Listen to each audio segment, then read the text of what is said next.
Hindi umubra sa mga pulis ang anting-anting ng isang nagpakilalang albularyo sa General Trias, Cavite.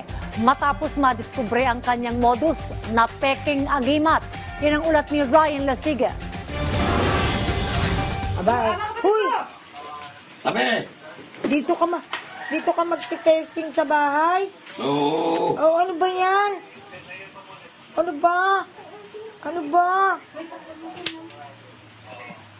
Ayaw pumutok! Sa harap ng kanyang mga kliyente sa loob ng kanilang bahay sa General Trias, Cavite, iwinawasiwas ng 72 taong gulang na lalaking ito na nagpakilala na isang albularyo ang kanyang baril.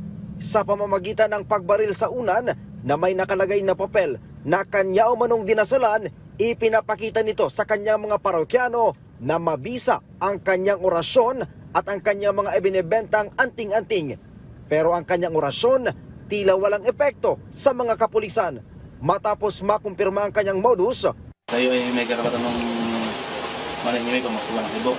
Sabihin ay pwedeng pabor o labasin sa lahat ng hukuman. agad siyang binasahan ng kanyang karapatan at pinusasan. Pinagyapang po ng ating albularyo ang kanyang mga dilisensyadong baril kaya ng caliber 357, 45 at ng 22. Yun po, based doon sa mga impormasyong nakalap natin,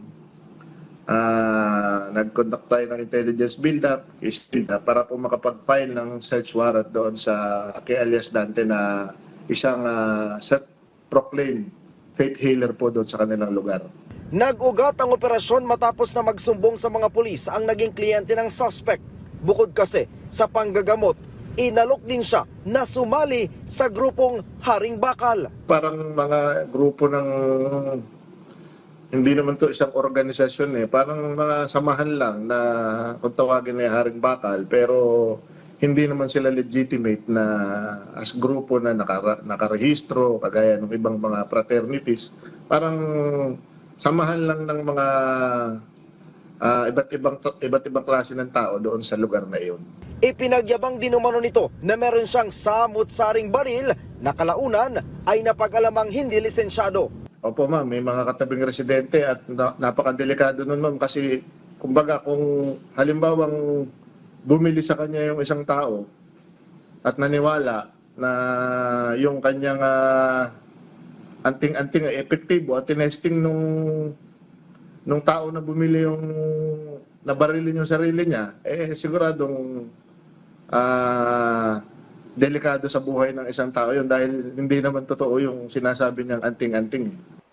Paalala ng PNP, huwag basta magpapaniwala sa mga nag-aalok ng umano'y makapangyarihang anting-anting o di naman kaya ay agimat na madalas nagiging daan para makapanloko. Sa ngayon ay nasa kustodiya na ng PNP CIDG ang suspect at naharap na rin sa kasong paglabag sa 10591. Mula dito sa Campo Crame, Ryan Lisigas para sa Bayan.